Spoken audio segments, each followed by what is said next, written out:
Hello everyone, welcome back to being technical. आज हम सबसे ज़्यादा इम्पोर्टेंट क्वेश्चन को जानेंगे कि do's and don'ts of getting a job for BTech freshers. चाहे आप फर्स्ट ईयर में हो, सेकंड ईयर में हो, थर्ड ईयर में हो या फोर्थ ईयर में, अगर आप ये स्ट्रेटजी फॉलो करोगे तो आपकी डेफिनेटली एक जॉब लग जानी है, राइट। तो हम इसको स्टार्ट करते हैं। सबसे पहले आपको क्या करना है? सबसे पहले आपको क्या करना है कि कोई भी एक प्रोग्रामिंग लैंग्वेज पर अपनी कमांड बनानी है, ठीक है। उसको इतने अच्छे से समझ लेना है।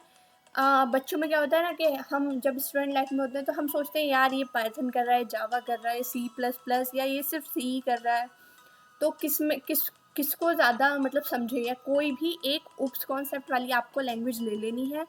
किसी भी दूसरे को नहीं देखना है कि वो 10 लैंग्वेज सीख रहा है या 12 लैंग्वेज या कितनी भी। जब भी आप फ्रेशर होते हैं, फ्रेशर की हायरिंग होती है, तो कोई भी एक लैंग्वेज आपको अच्छे से आनी चाहिए। और एक बहुत ही वैलिड पॉइंट है कि अगर आपको एक लैंग्वेज अच्छे से आती है ना, तो आप दुनिया की कोई सी भी लैंग्वेज उसको सीख सकते हैं। लेकिन चाहे आप एक लैंग्वेज सीख रहे हैं, लेकिन उसको अच्छे से सीखिए।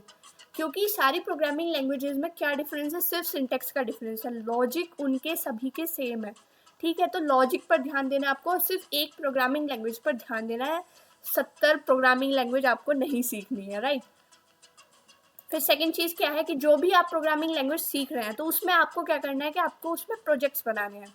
उसमें बैकएंड का इंटीग्रेशन कैसे करते हैं, उसमें डेटाबेस का इंटीग्रेशन कैसे करते हैं। 2-3 प्रोजेक्ट्स बना करके रखिए, और जिससे आपको इंटरव्यू में आप ये बता सकें कि आपको इसमें आपने कैसे कैसे इसमें जो भी आपकी क्रिएट की, डिलीट की, ऐड की, ये सारी जो भी आपके ऑपरेशंस होते हैं डेटाबेस के साथ, आपने कैसे परफॉर्म की। इससे आपको नॉलेज हो जाएगी कि आपकी लैंग्वेज कितनी पावरफुल है और कैसे वर्क कर सकती है। और साथ ही साथ इंटरव्यूअर पर बहुत अच्छा एक प्रभाव पड़ता है कि हाँ, बंदे ने जो लैंग्वेज सीखी है उसके साथ साथ उसमें प्रोजेक्ट्स भी बनाए, राइट। ये चीज़ आपको करनी है। आपको डेटा स्ट्रक्चर, और थर्ड चीज़ है आपको डेटा स्ट्रक्चर बहुत सही रखना है अपना। डेटा स्ट्रक्चर के सारे कॉन्सेप्ट आपको ले लेने हैं। सेकंड थिंग ये है कि जैसे आपने एक कॉन्सेप्ट पढ़ा डेटा स्ट्रक्चर का, आज मैंने एरे पढ़ा, राइट। तो उसके ही बेसिस पे उसकी कोडिंग करनी है आपको। एरे के जो भी इंपॉर्टेंट कोडिंग के क्वेश्चन है वो सारे आपको कर लेने हैं। फिर आपने जैसे लिस्ट पढ़ा, उसके बाद आपने ग्राफ पढ़ा, ट्री पढ़ा, तो आपने उसके ही ना सारे के सारे कोडिंग क्वेश्चंस जो कहीं भी आए हैं, किसी भी जो भी इंपॉर्टेंट क्वेश्चन, सबसे पहले तो आपको बेसिक समझना है उस टॉपिक का, फिर उसके सारे कोडिंग क्वेश्चंस आपको कर लेने हैं, राइट। फिर आपका ये है कि आप एक अपना ग्रुप बनाओ। अपने जितने भी फ्रेंड्स हैं ना, आप उनसे जितनी बकवास बातें करते हो वो सारी छोड़ो, और एक टेक्निकल ग्रुप बनाओ अपना, और उनसे इस चीज़ों पे डिबेट करो कि नहीं यार इस टेक्नोलॉजी में ये होता है, नहीं नहीं यार आज मार्केट में ये आया है। बहुत अच्छा आपका डिस्कशन जाएगा, आप लोग हंसोगे, एक दूसरे को समझाओगे कि नहीं ये सही है, ये सही नहीं है। तो आपका ग्रुप ना सबसे ज़्यादा अच्छा हो जाएगा। लास्ट में वही आप अपना प्रोजेक्ट ग्रुप रखना। तो फोर्थ ईयर, थर्ड ईयर में जो भी आप प्रोजेक्ट बनाओगे, बहुत शानदार आपका ग्रुप रहेगा। और आपका ना जब जैसे आप दूसरे बंदे ने कुछ नया सीख लिया, आपको वो पता नहीं है, आप डिस्कस कर रहे हो, तो आपके मन में ये बात आएगी कि नहीं यार अब मुझे भी ये सीखना है, और ये बंदा पढ़ रहा है तो मेरे को भी पढ़ना है। तो ऐसा ग्रुप बनाओ जो टेक्निकल हो, राइट, और टेक्निकल चीज़ों पर डिस्कशन करो। टेक्निकल मीम्स पढ़ो यार, उन पर ही हंसो। And and the last and important point ये है कि आप कोई भी इनमें से कोई भी एक प्लेटफॉर्म चूज़ करो, राइट। जो भी आप कहते हैं, जो भी कॉन्सेप्ट आप पढ़ रहे हो उसको चाहे गीक्स फॉर गीक्स पे पढ़ो, ठीक है, और फिर वहीं पे कोड करो।